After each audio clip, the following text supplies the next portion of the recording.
Çalışın bacardığınız qədər adam sevindirin, insanların qəlbini sevindirin.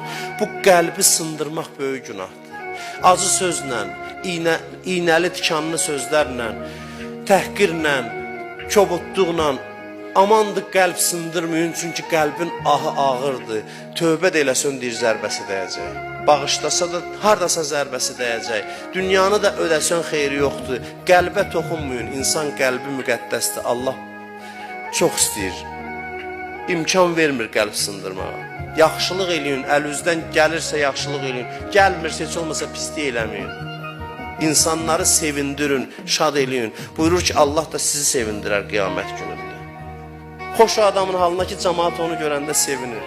Cəmaatın ümid yeridir, pənah yeridir, dərdi olan onun qapısına qaçır. Cəmaat sizin qapınıza gələndə hacət üçün bezməyin, usanmayın, gücünüz çatmasa da dua eləyin.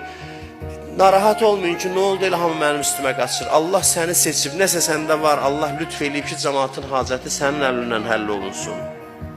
Çalışaq fayda verək.